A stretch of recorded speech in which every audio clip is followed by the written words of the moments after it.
Level 1 के कुछ questions बचे हुए हैं बेटा, मूल कॉन्सेप्ट के, जो मैक्सिमम बच्चों के लिए डाउट होते हैं, बहुत कम बच्चे ही सॉल्व करते हैं, तो उसको हम एक्सप्लेन कर दे रहे हैं, ठीक है ना।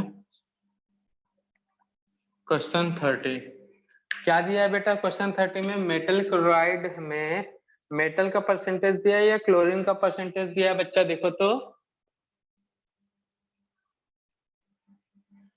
रीड करो क्वेश्चन नंबर 30 और किसका परसेंटेज दिया है बताइए।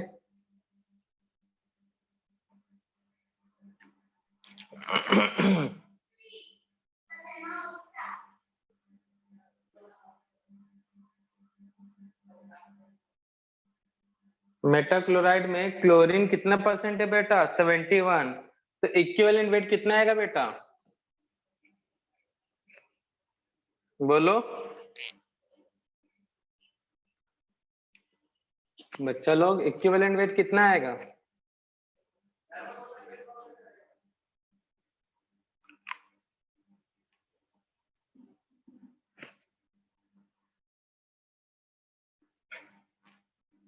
क्वेश्चन नंबर 30 कैसे निकाला जाएगा बेटा फॉर्मूला? कहाँ गए हमारा बालक मोहित धागे? बेटा कैसे सॉल्व होगा? बोले थे ना सॉल्व कर लेंगे सर हम तो।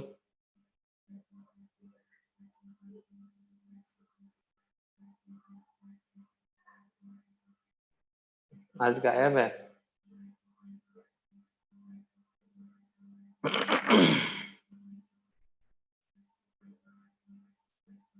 बेटा न्यू चैप्टर स्टार्ट होगा कुछ क्वेश्चन सॉल्व करने के बाद ना।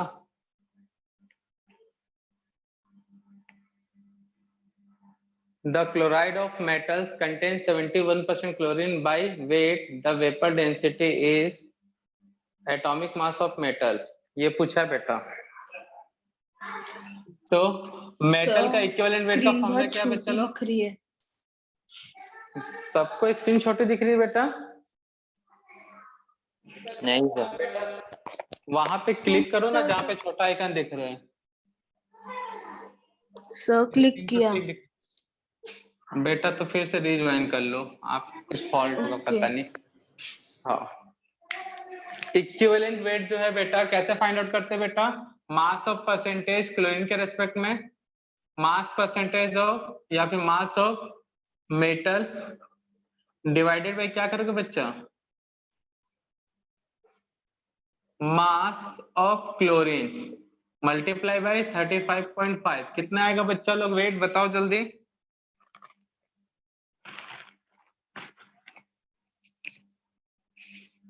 कितना आएगा भाई वेट?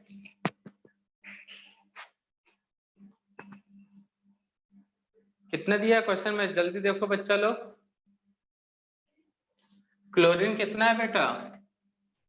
71। तो ये क्या होगा? 100 माइनस 71 कितना आ जाएगा जी?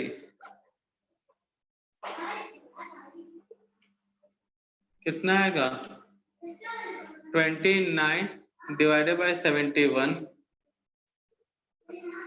इंटू 35.5।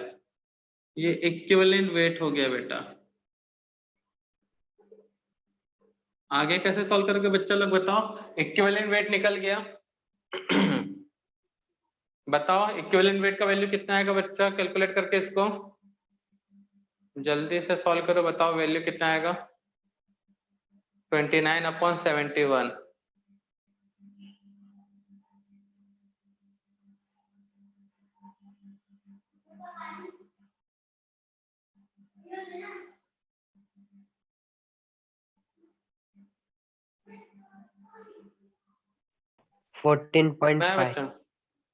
देख लेते हैं। 14.5 वही आया था मॉर्निंग में, मतलब बहुत पहले एक बार सॉल्व किए थे। तो 29 डिवाइडेड बाय क्या है बेटा? 71 है ना? 71 इंटू 35.5, हाँ 14.5 ये है बेटा। ये तो इक्विवेलेंट वेट है। क्वेश्चन में क्या पूछा है बेटा? Atomic weight. तो जो एटॉमिक वेट होता है बेटा और इक्विवेलेंट वेट के बीच में कोई रिलेशन होता है? Valency into equivalent wait. ठीक है बच्चा लोग, तो वैलेंसी कितना है बेटा ये भी नहीं पता हमको, इक्विवेलेंट वेट तो निकल गया है 14.5। अगर वैलेंसी 1 हुआ तो इक्विवेलेंट वेट कितना होगा बेटा? वैलेंसी अगर 1 है तो इक्विवेलेंट वेट कितना होगा बेटा? If valency is 1, valency is n equal to 1, तब क्या होगा बेटा एटॉमिक मास?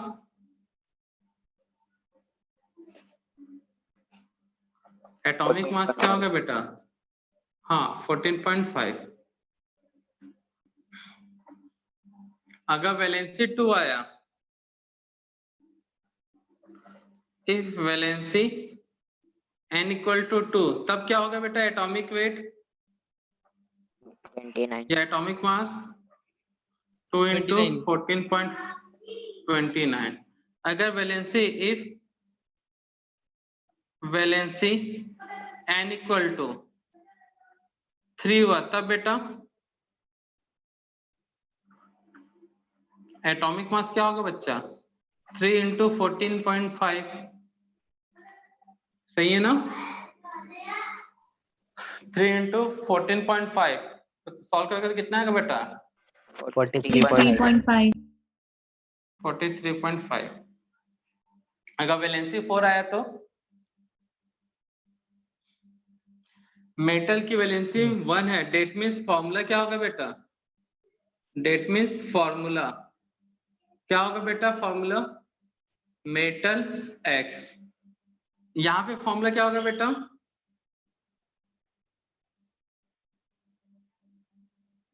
फॉर्मूला क्या होगा बेटा? वैलेंसी 2 है ना, और क्लोराइड सिंगल है बेटा, मोनोवैलेंसी है, तो इसकी वैलेंसी 2 है तो 2 क्लोरीन ऐड होगा। फॉर्मूला क्या होगा बेटा मेटल क्लोराइड के? यहाँ पे बताओ। क्लोरीन का भी वैलेंसी 2 होता है, यहाँ 1 होता है, m की वैलेंसी 2 है, तो यहाँ पे फॉर्मूला क्या होगा बेटा? mx3। यही होगा कि नहीं होगा बेटा? यहाँ पे अभी देखो आंसर नहीं बना है, इन्हीं में से कोई एक आंसर है हमारा।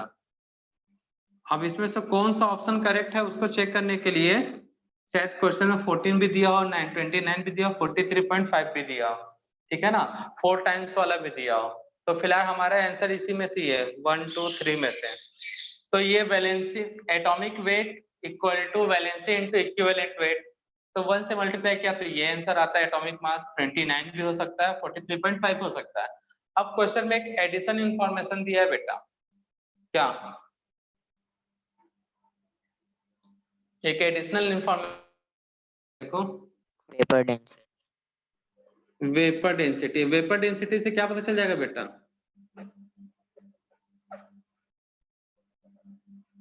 वेपर डेंसिटी से कौन सा मास पता चलता है? Molecular weight. Molecular weight. तो मैं जितने भी बने पॉसिबिलिटी सबका मॉलिक्यूलर वेट निकाल के देख लें बेटा, शायद कुछ हिंट मिल जाए।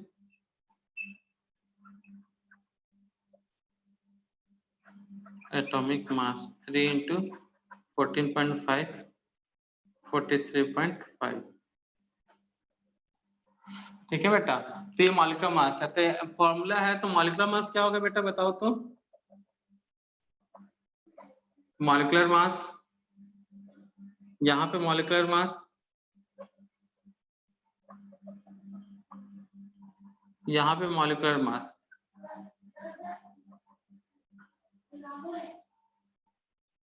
तो कैसे निकालोगे बेटा मॉलिक्यूलर मास बताइए तो? m कितना है यहाँ पे?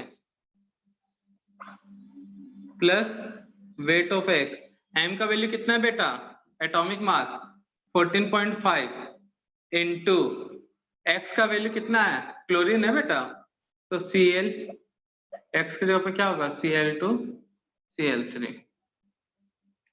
प्लस 35.5। यहाँ पे रखो वैल्यू बेटा वैसे ही, m क्लोरीन कितने टाइम्स है? 2 टाइम्स है, तो m का वैल्यू कितना बेटा? 14.5 और क्लोरीन का वैल्यू क्या होगा? 2 टाइम्स ऑफ 35.5, कितना आएगा बेटा? 70 पहले वाले में 70 आ रहा है। सर। 70 70 आ रहा है पहले वाले में। No sir, no sir. 35.5 कहाँ से 70 जगह? यहाँ का सर 5 यहाँ जाएगा 20 हो जाएगा। 50 आ रहा है पहले में, ठीक है ना? सेकंड में कितना आ रहा है? 50 में 85.5 कितना हो जाएगा? 85 में 84 कितना आ रहा है? 84.5 70 और कितना हो गया? 84.5 84.5। इसमें कितना आएगा बेटा? इस पे कितना आ रहा है? Metal 3 times chlorine. तो मेटल का वेट कितना है बच्चा? एक मिनट रुको, थोड़ा सा मिस्टेक ना। यहाँ पे मेटल का वेट कितना है बेटा? 29 रखना है ना, ठीक है। यहाँ पे मेटल का वेट कितना रखना है बेटा? 43.5। थोड़ा सा करेक्शन था यहाँ पे। अब बताओ कैलकुलेट कर कितना आ जाएगा? यहाँ पे मेटल का वेट 29 होगा ना बेटा, देखो निकाल के रखा है। तो यहाँ पे कितना हो जाएगा? ये 70 और ये 30, 99। 35, 35, 70, 71, 100 कितना आएगा बेटा? 100। यहाँ पे देखो 43 3 टाइम्स क्लोरीन। तो बताओ आंसर कौन सा होगा? कौन सा आंसर होगा बेटा? 150। अच्छा इसका आंसर बता रही हो? कितना हो जाएगा इसका आंसर? 35, 70, 70, 3 105.5 43.5 150। चलो ठीक है। तो बताओ मुझे आंसर कौन सा होगा? एटॉमिक मास 14.5 करेक्ट है कि 29 करेक्ट है या फिर 43 करेक्ट 0.5 करेक्ट है? क्वेश्चन में वेपर डेंसिटी कितना दिया बेटा? 5। तो मॉलिक्यूलर मास कितना होता बेटा? सॉरी 50 दिया है। 50 × 2 मतलब 100। तो कौन सा ऑप्शन मैच हो रहा है बेटा जहां पे मॉलिक्यूलर मास कितना आ जाए? 100। मॉलिक्यूलर मास 100 कब आएगा बेटा? जब एटॉमिक मास कितना रखा जाएगा? 29। ठीक है ना बेटा? यस। तो इस तरह से क्वेश्चन को क्रॉस चेक करना था ऑप्शन को भी। तो इक्विवेलेंट वेट आया 14.5। इक्विवेलेंट वेट आया कौन सा बेटा? 14.5। अब वैलेंसी 1 आया तो यही हमारा एटॉमिक मास हो सकता है बेटा। वैलेंसी अगर 1 आता तो एटॉमिक मास हमारा 14.5 होता। फिर ऑप्शन में दिया नहीं था। 2 आया तो 29 वाला आंसर हो सकता था। अगर 3 आता तो वैलेंसी ये। बट वेपर डेंसिटी जो है वो दिया है 50, तो मॉलिक्यूलर मास आएगा 100। तो मॉलिक्यूलर मास कब आएगा? जब वैलेंसी 2 लेंगे तब। ठीक है। तो यहाँ पे थोड़ा सा दिमाग और अच्छे से यूज करना था, जो कि कुछ लोग में उसका अभाव है। ठीक है ना बच्चा लोग? फर्स्ट टाइम हेल्प लगता है इस टाइप का क्वेश्चन के लिए। ठीक है ना? प्रैक्टिस में आ जाएगा तो तुमको खुद समझ में आ रहा होगा। क्लोरीन का वेट या 70 हो जाएगा, यहाँ पे 30 रखेंगे तो 70, 30, हाँ 100, यही ऑप्शन है। तुरंत मतलब ये सब कैलकुलेशन की जरूरत ही नहीं पड़ेगा अगर दिमाग थोड़ा सा कैलकुलेशन फास्ट कर लेता है तो। क्लियर है सभी को ये क्वेश्चन? 30 वाला। अब 31 क्वेश्चन बेटा। 31 क्वेश्चन में क्या है बेटा? देखो तो जो 28 क्वेश्चन है ना बेटा, उसी के जैसे ही है कुछ। हीमोग्लोबिन मोस्ट मैमल्स में 0.33% ऑफ आयरन बाय मास है। तो उसका वेट निकाल लो बेटा। उस आयरन का जो मास है, the molecular mass of haemoglobin. Haemoglobin का मिनिमम वेट क्या होगा वो निकाल लो बेटा। तो उससे पहले 28 वाला क्वेश्चन कैसे सॉल्व किए थे बेटा? हीमोग्लोबिन में कितना आयरन है बेटा? 0.33% है। मतलब क्या हुआ बेटा उसका? 100 ग्राम हीमोग्लोबिन लेंगे तो कितना आयरन मिलेगा बेटा? 100 ग्राम हीमोग्लोबिन लोगे तो आयरन कितना मिलेगा बेटा?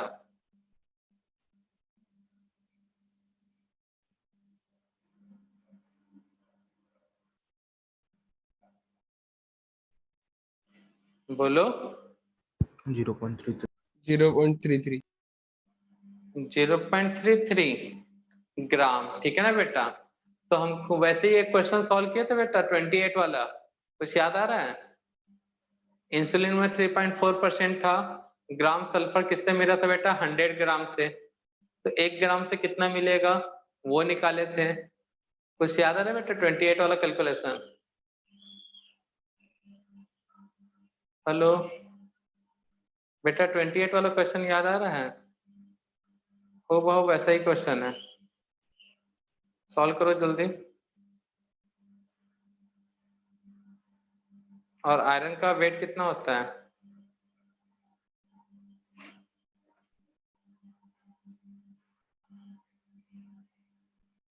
आयरन का वेट कितना होता है बेटा? जल्दी से सॉल्व करो। हो रहा है बच्चा लोग सॉल्व?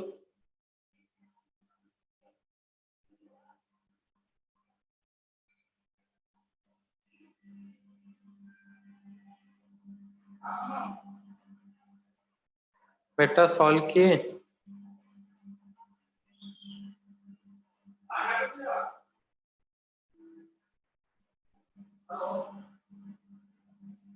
बच्चा लोग आवाज आ रही है कि नहीं आ रही बेटा? कुछ तो बोलो। आ रही है सर। तो कैसे सॉल्व किया था, याद आ रहा क्वेश्चन? कैसे सॉल्व किया था बेटा? बन जाएगा कि बता दे बेटा? कोई तो एक बच्चा है जो मिनिमम मॉलिक्यूलर वेट बता दे, इतना तो कर लो, उसके बाद हम सॉल्व कर लेंगे।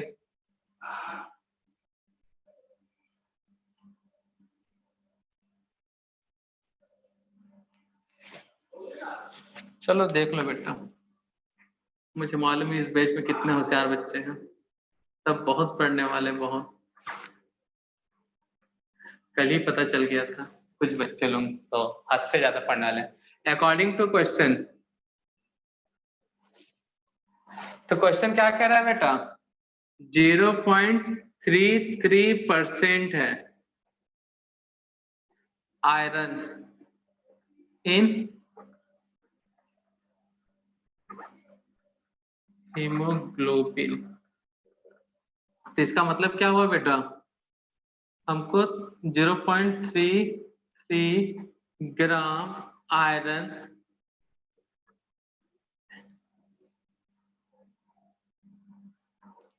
प्रेजेंट इन 100 ग्राम हीमोग्लोबिन, मतलब HB, ये सिंबल होता है इसका। ठीक है बच्चा लोग, तो 1 ग्राम आयरन कितना में होगा बेटा?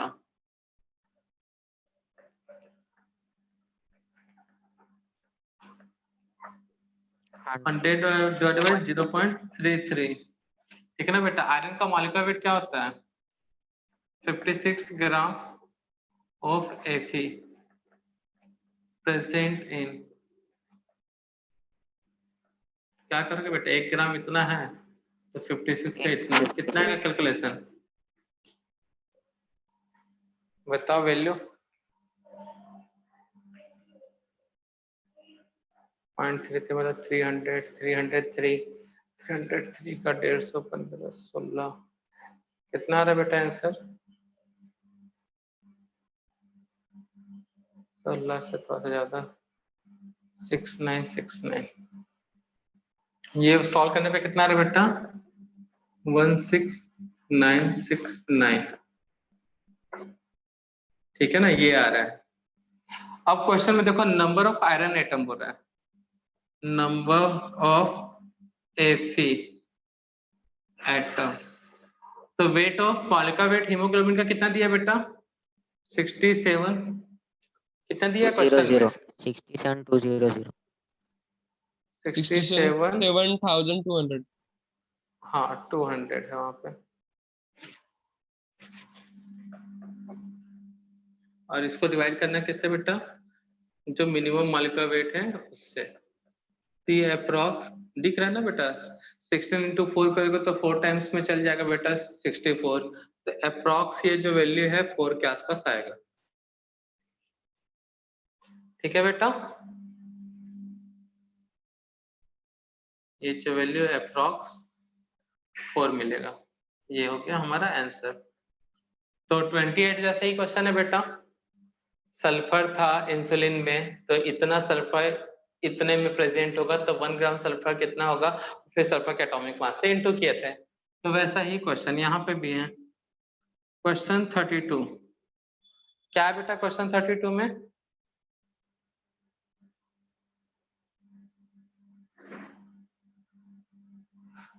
the compound was found to contain 5.37 nitrogen by mass. What is the molecular weight? अभी जैसा सॉल्व किया वैसे ही बेटा क्वेश्चन कह रहा है 5.37%। According to question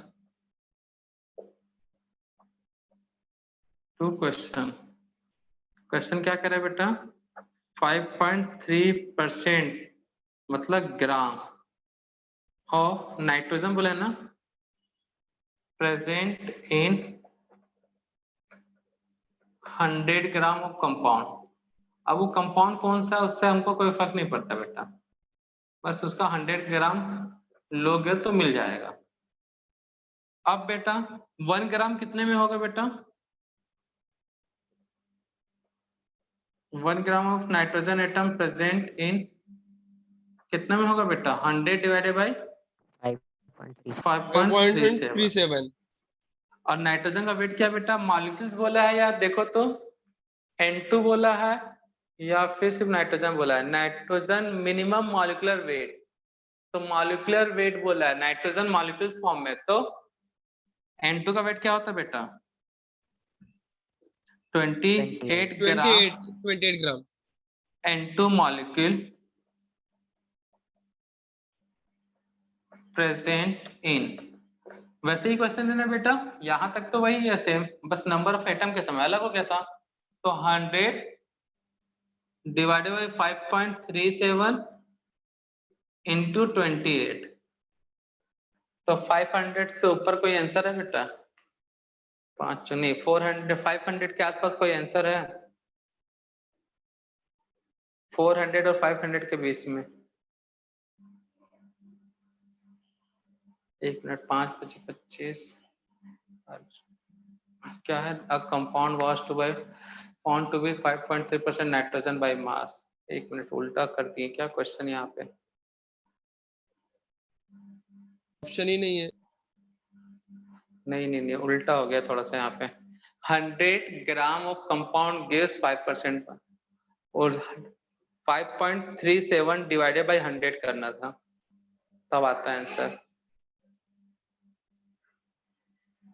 100 divided by, relation गलत बना दिया हम लोग, 5.37 इंटू 28, तो भी तो ऑप्शन नहीं है बेटा। क्या बोला है? A compound was to be non आएंगे। वाज फाउंड टू बी, देखो तो पीछे नन ऑफ द वो दिया है क्या? 5.3% बोला है ना।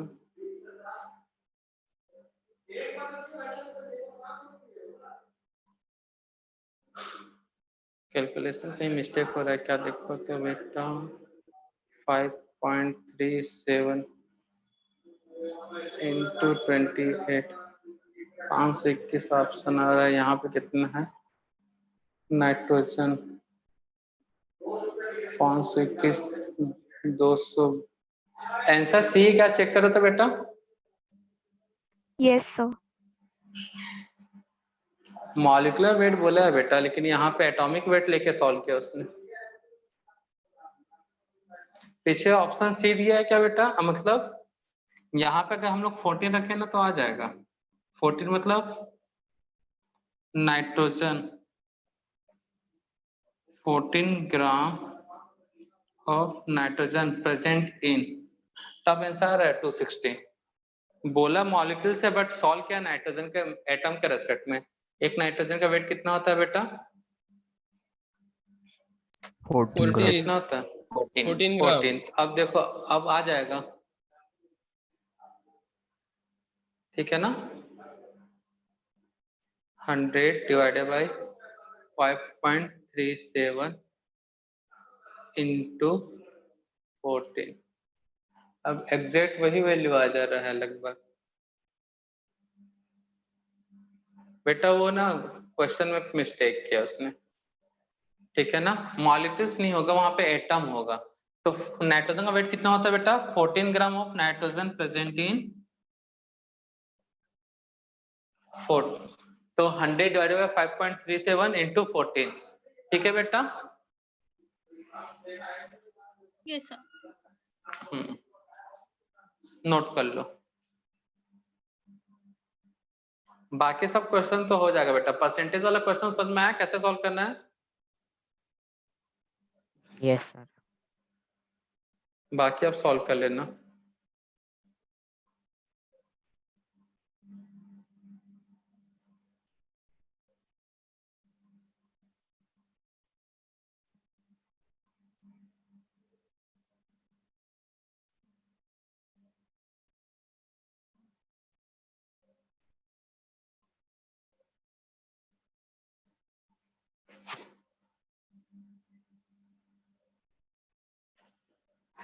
बाकी सब क्वेश्चन आप लोग सॉल्व कर लेना बेटा, ठीक है ना। सैटरडे के क्लास में डिस्कस होगा ये सब। ये जो क्वेश्चन है सबको डाउट आते हैं, इसलिए अभी बताया। न्यू चैप्टर आप स्टार्ट करते हैं बेटा, atomic structure. Structure of atom कहने का मतलब है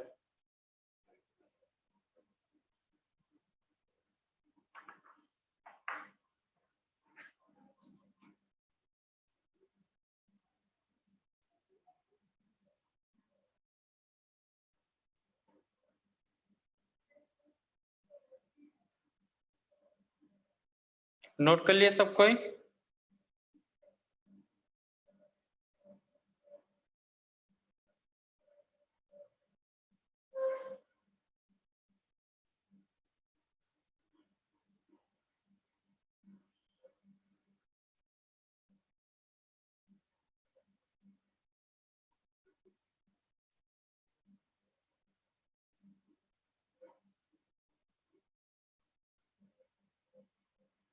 नोट कर लिए बच्चा लोग?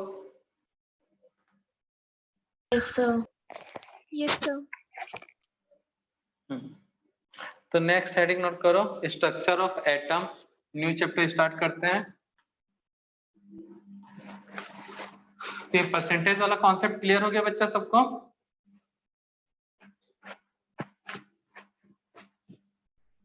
अब बेटा लेवल 1 लेवल 2 कंप्लीट हो जाना चाहिए। कब तक कंप्लीट कर लोगे?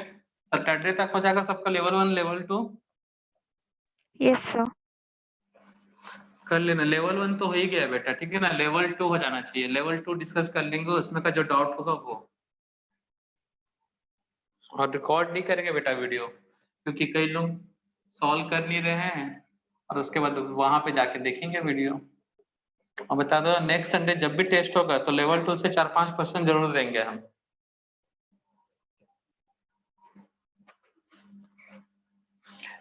तो न्यू चैप्टर स्टार्ट करते हैं बेटा, स्ट्रक्चर ऑफ एटम।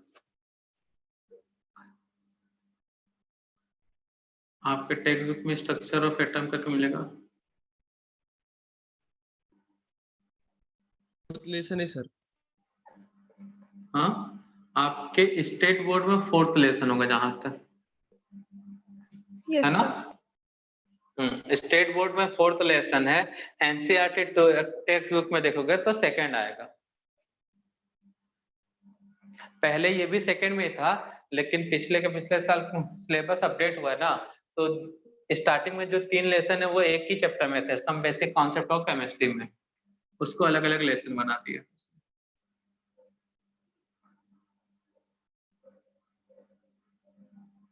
तो हेडिंग नोट कर लो, स्ट्रक्चर ऑफ एटम।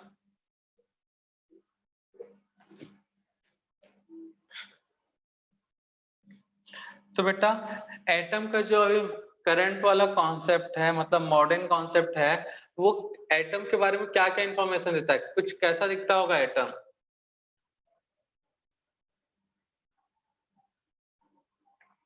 जो मॉडर्न कॉन्सेप्ट है एटम का, वो कैसा है बेटा?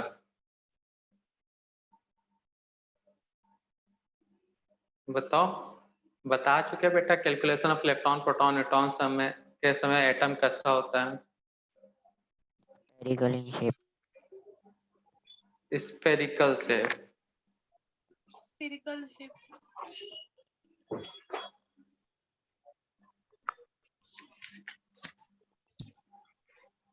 और कुछ? Contains electron, proton, neutron and nucleus.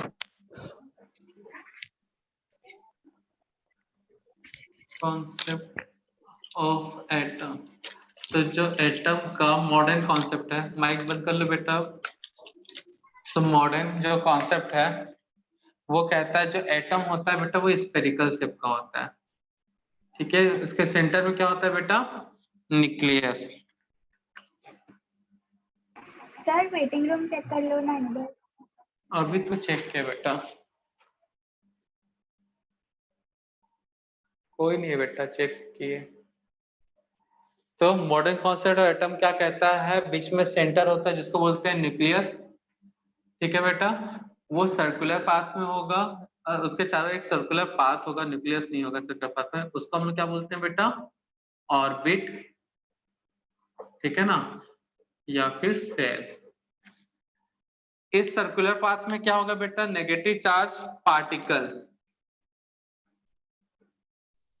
उसको हम क्या बोलेंगे बेटा?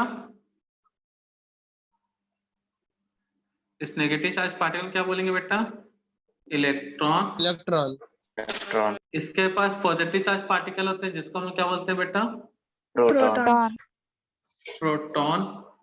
और यहीं पे एक जीरो चार्ज पार्टिकल होता है, न्यूट्रॉन। ठीक है ना? न्यूट्रॉन। न्यूट्रॉन। ठीक है बेटा, तो प्रोटॉन पॉजिटिव चार्ज है तो P plus, neutron N for neutron, zero charge, electron negative charge तो ठीक है ना बेटा। न्यूक्लियस में इतना ही सारे चीजों को बताने के लिए बहुत सारी थ्योरी हैं जिसमें आपने अभी तक पढ़ा होगा डाल्टन से एटॉमिक मॉडल। ठीक है ना बेटा। देन उसके बाद पढ़ा होगा जे थॉमसन एटॉमिक मॉडल, याद आ रहा है कुछ? ठीक है, उसके बाद रदरफोर्ड भी पढ़ चुके हैं, बोर्ड्स का थोड़ा सा इंट्रोडक्शन टाइप का कुछ पढ़ाए होंगे। चारों मॉडल यहाँ पे डिस्कस करना है, Dalton, J Thomson, Rutherford and boards atomic model. Clear है बच्चा लोग?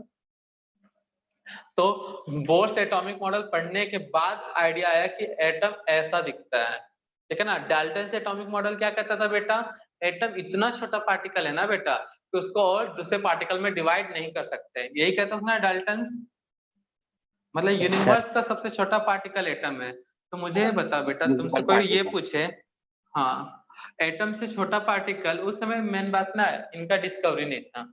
ठीक है ना, जे थॉमसन, चैडविक और गोल्डस्टेन ने प्रोटॉन, न्यूट्रॉन, इलेक्ट्रॉन का डिस्कवरी किया। तो बाद में पता चला बेटा एटम के अंदर भी कुछ पार्टिकल्स हैं, इलेक्ट्रॉन, प्रोटॉन, न्यूट्रॉन, और आज के केस में तो और पता चल गया न्यूक्लियस के पास पॉजिट्रॉन है, न्यूट्रिनो है, मिसॉन है, ये सब पार्टिकल्स हैं।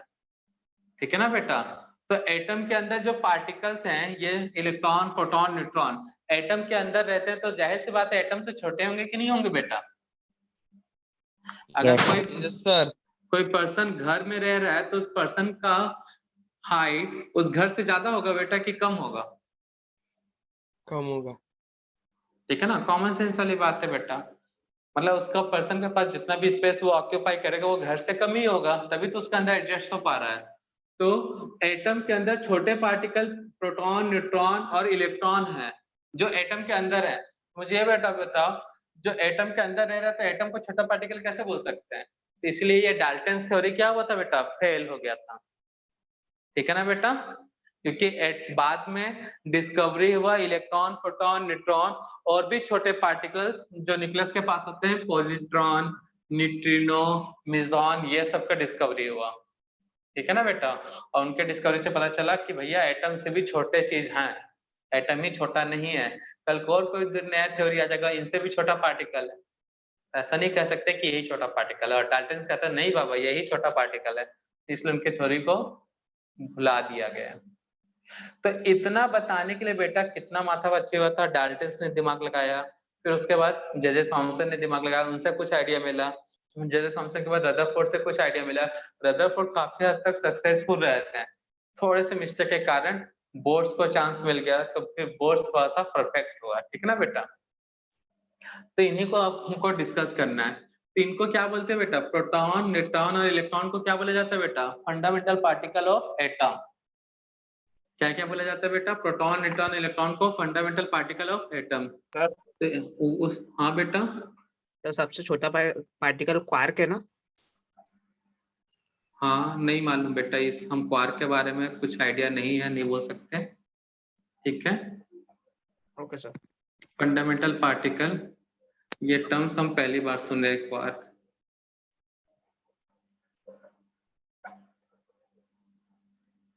हम क्वार्क सुन लेते हैं, क्वार्क तो नहीं सुने हैं, देख के बता देंगे बेटा। तो फंडामेंटल पार्टिकल ऑफ एटम, ऐसे क्वार्क होता है क्या है बेटा?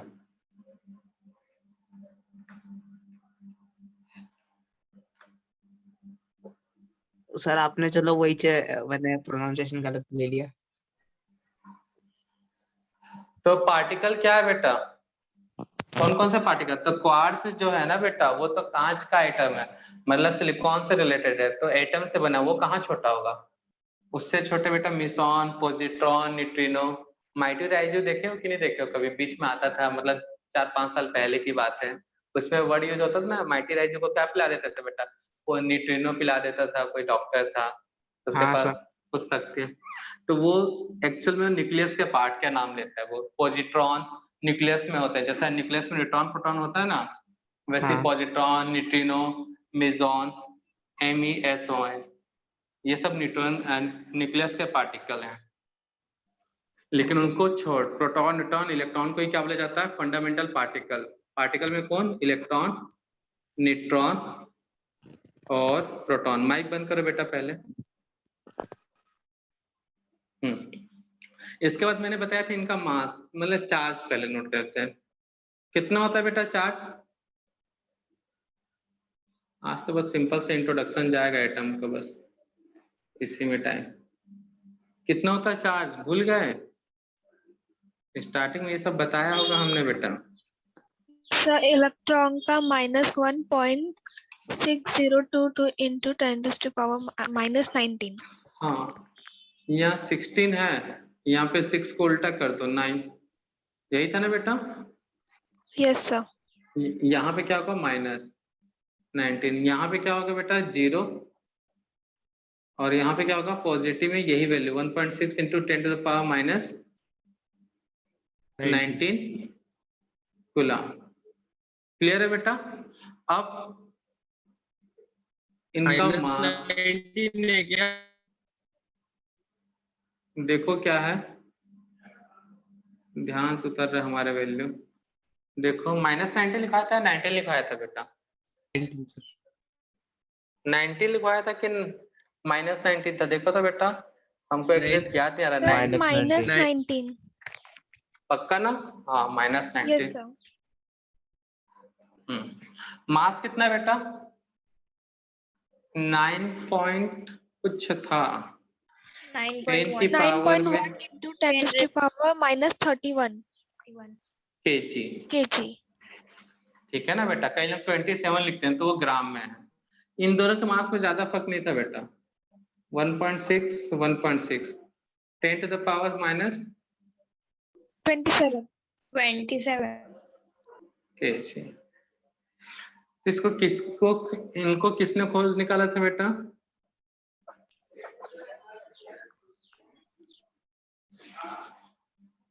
Electron J Thomson. ठीक है। इसको न्यूट्रॉन को नहीं, चैडविक था ना।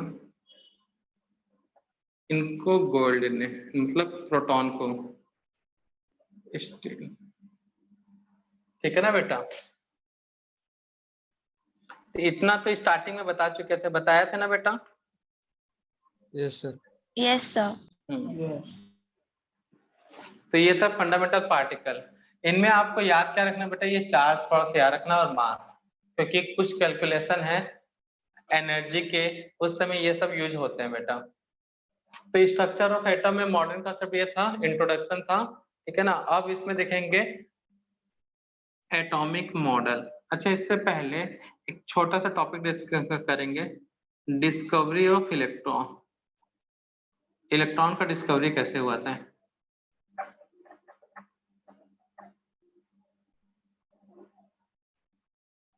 Discovery of electron, heading note कर लो बेटा।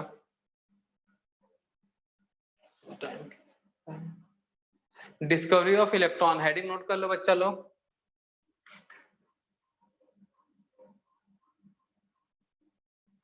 तो ये एक एक्सपेरिमेंट पे पता चला बेटा, ठीक है ना। एक ग्लास का ट्यूब लिए बेटा, इस एक्सपेरिमेंट में क्या लिया गया बेटा? एक ग्लास का ट्यूब,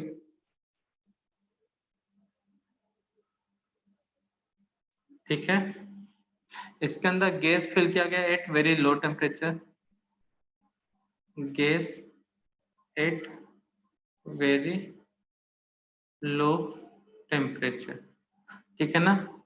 इसको दो अलग अलग रॉड मतलब इलेक्ट्रोड से ऐड किया गया। एक को बोला गया इस साइड वाले का टर्मिनल पर जो नेगेटिव चार्ज था, इस साइड के टर्मिनल जो पॉजिटिव चार्ज था। उल्टा भी कर सकते हो, बस याद रखना नेगेटिव चार्ज टर्मिनल को बोला जाता है यहाँ पे कैथोड, ठीक है। और यहाँ पे पॉजिटिव चार्ज को क्या बोला गया बेटा? एनोड। एनोड। अब इसको हाई वोल्टेज से ऐड कर दिए, मतलब बैटरी से हाई वोल्टेज के साथ इसको ऐड कर दिया। क्लियर है बेटा? तो जब यहाँ से करंट पास हुआ तो इस ये जो रॉड है, ठीक है ना, छोटा सा जैसे बल्ब में लगा रहता है ना बेटा, उस टाइप का एक छोटा सा रॉड है। तो क्या हुआ बेटा, यहाँ से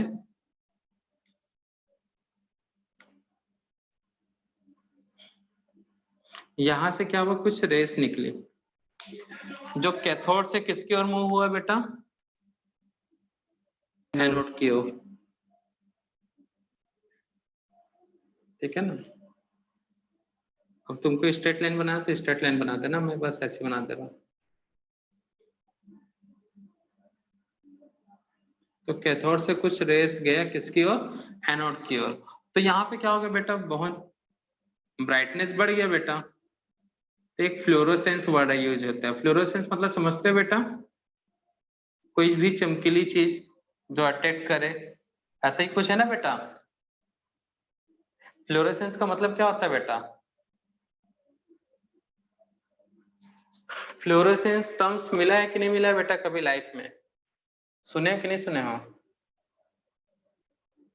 हेलो बेटा, फ्लोरोसेंस वर्ड सुने हो कि नहीं सुने हो बेटा? No sir. नहीं सर। कभी सुनी ही नहीं हो फ्लोरोसेंस?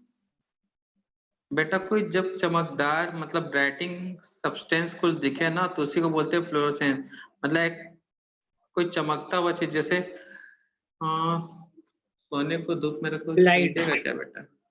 नहीं, हाँ डायमंड को धूप में रख दो बेटा तो दूर से ही पता चल जाएगा चमकते हुए। देखे नहीं होगे तो कम से कम टीवी में तो देखे होगे ना बेटा, पिक्चरों में मूवी में देखे होगे कि नहीं देखे होगे?